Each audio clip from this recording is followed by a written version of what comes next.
Hello, Janix here for Film Chow. So, interviews, how do you light them? Well, we all know the 3-point lighting setup, but should we be limited to this kind of setup? Well, before I answer that question, some of you may not be limited, some of you may not be familiar with,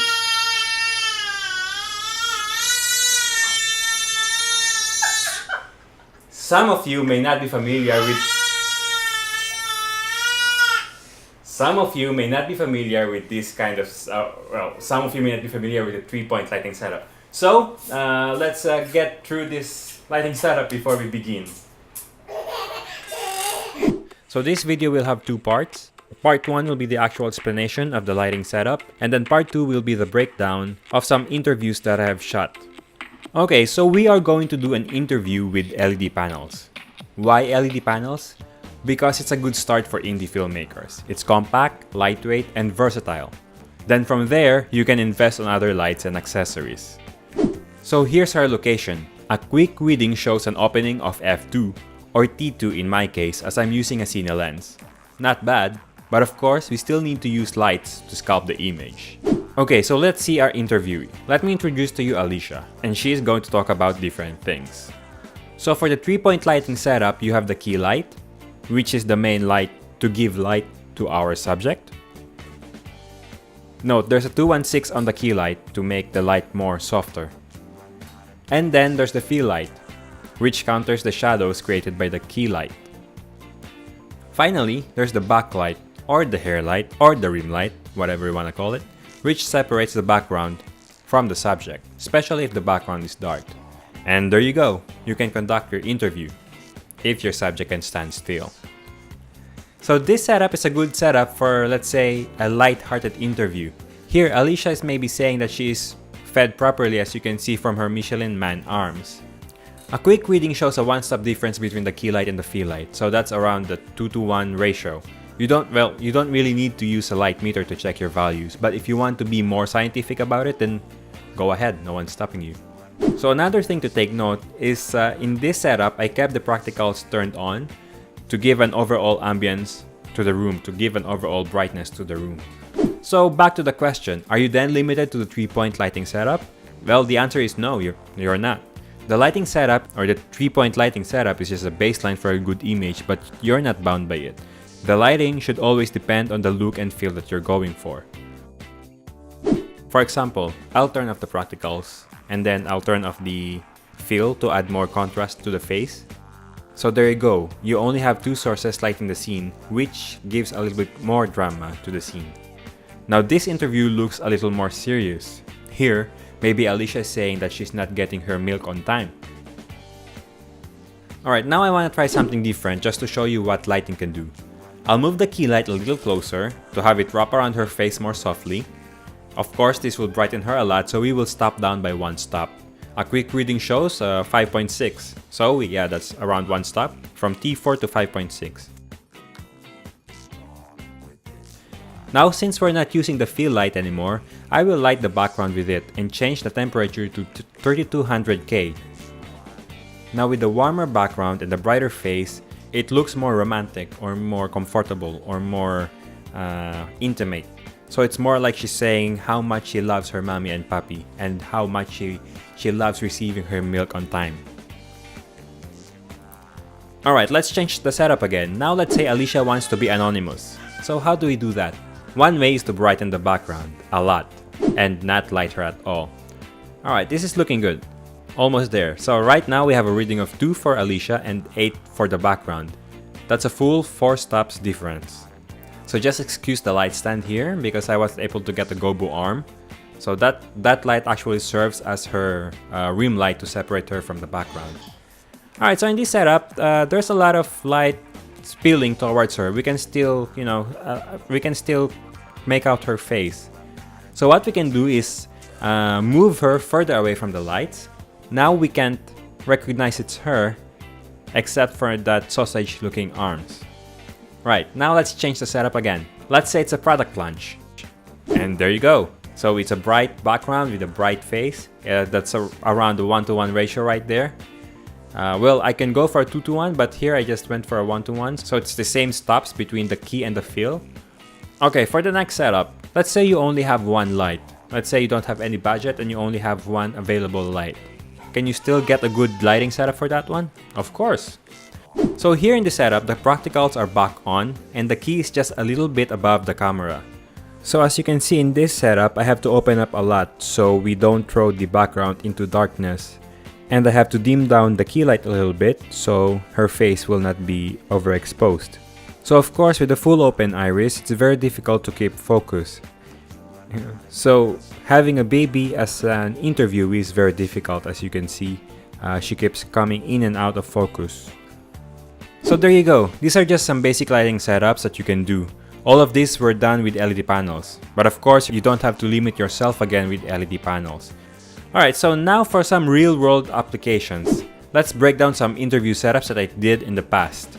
But first, let's put this baby away.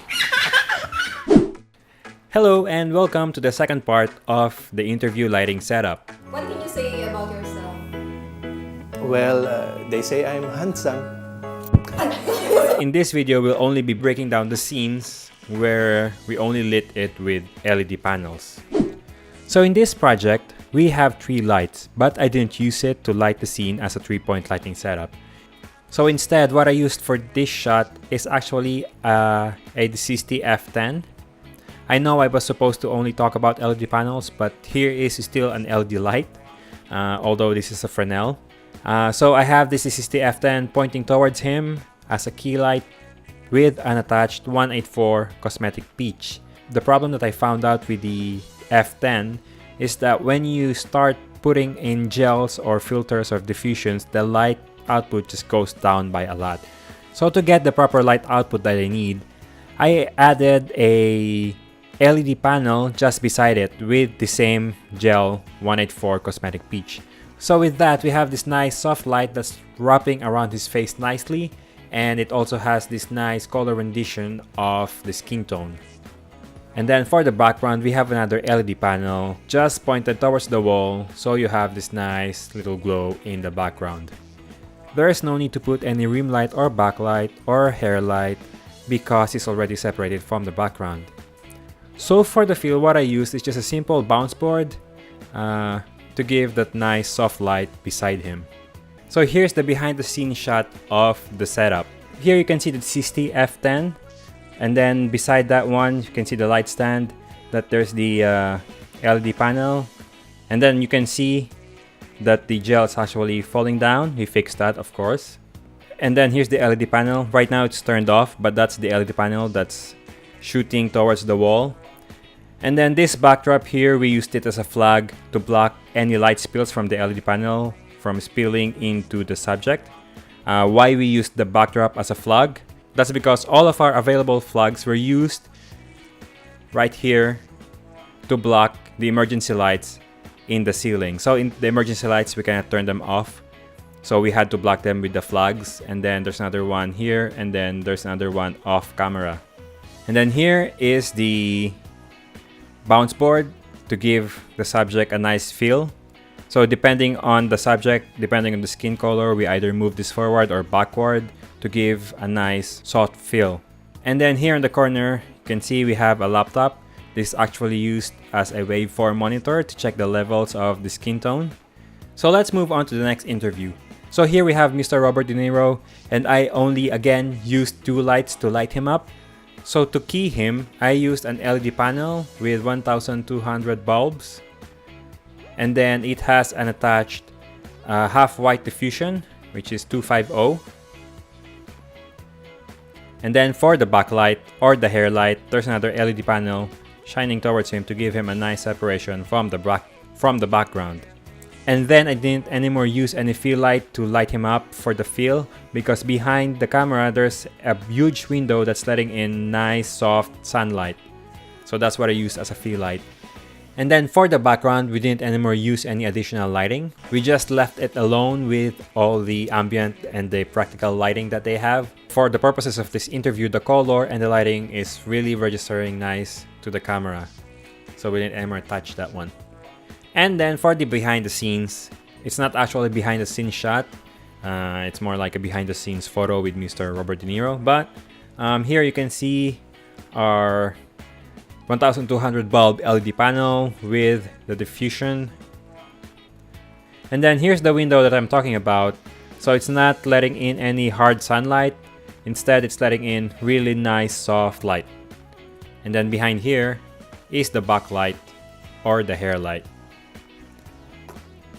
And then what we have here for the last image is a news segment with Miss Becky Anderson. So although I used LED panels to light the scene, I wasn't limited to LED panels. So what we have here is 2 LED panels, and then 2 dead lights, and then 1 575 HMI. To light this scene, we actually have another huge window behind that's letting in nice soft light. And then the 575 is pointing upwards towards the ceiling to bounce and give an overall brightness to the room. And then it also acts as a field light to our subjects. So that's the light that you see here. And then this hard outline that you see here is coming from an LED panel just behind Becky. So we actually did cross lighting for the LED panels.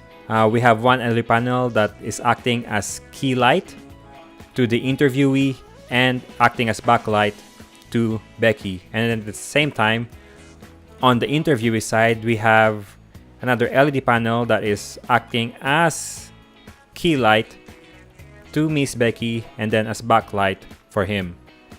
And then here's the behind the scenes shot of the same setup.